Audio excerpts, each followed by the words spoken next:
بتا سکتے لیکن میں تو ابھی الحمدللہ پاکستان جا رہا ہوں اور انشاءاللہ اللہ چاہے پاکستان کے حالات مزید بہتر ہوتے چلے جائیں گے اور انشاءاللہ پاکستان ترقی کرے گا، خوشحالی پاکستان میں آئے گی. ہمارا تو بس مقصد نظر یہی ہے. پاکستان میں اس وقت جو ایک اقتصادی بحالی کے لیے جو آپ کی گورنمنٹ کوشش کر رہی ہے اس کے پازیٹیو اثرات آپ نظر آنا شروع ہو گئے ہیں اور پھر وہی دھرنا گروپ پھر سامنے آ رہا ہے چائنا کا، جس وجہ سے وزٹ پریزیڈنٹ کا کینسل ہوا تھا. کیا آپ سمجھتے ہیں کہ یہ ایک اللہ کرے کہ ان کو بھی پاکستان کی ترقی اور خوشحالی اتنی ہی عزیز ہو جتنی کہ باقی پاکستانیوں کو ہے اور جتنی کہ مجھے ہے.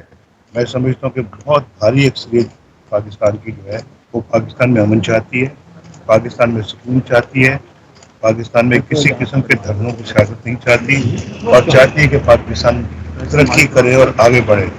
ہم دنیا کی قوموں میں بہت پیچھے رہ گئے ہیں جو کہ بڑا انفارچونیٹ ہے، بڑی بدقسمتی ہے.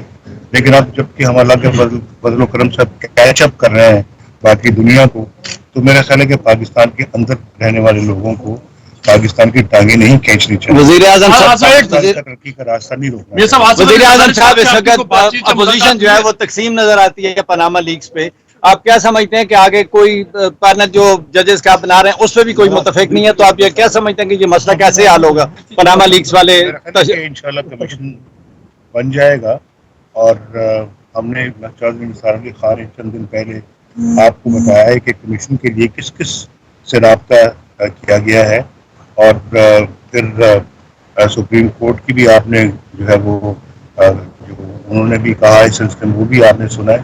اس کے باوجود مجھے امید ہے کہ کمیشن بنے گا اور بننا بھی چاہیے. پاناما لیکس نے کوئی ہم پہ مجھ پہ الزام نہیں لگایا، کسی قسم کی الزام تراشی نہیں کی، لیکن اس کے باوجود بھی ہم چاہتے ہیں کہ کمیشن بنے. اور میں اپنی زبانی بھی کہہ چکا، ہمارا خاندان وہ خاندان ہے جو 1972 سے پاکستان کے اندر جو ہے وہ بڑی مشکلات کا شکار رہا ہے. جبکہ ذوالفقار علی بھٹو آتے ساتھ ہی ہمارا ساری جائیداد، کارخانہ اور بڑی فیکٹری انڈسٹری سب کو نیشنلائز کر دیا انہوں نے. اس کے بعد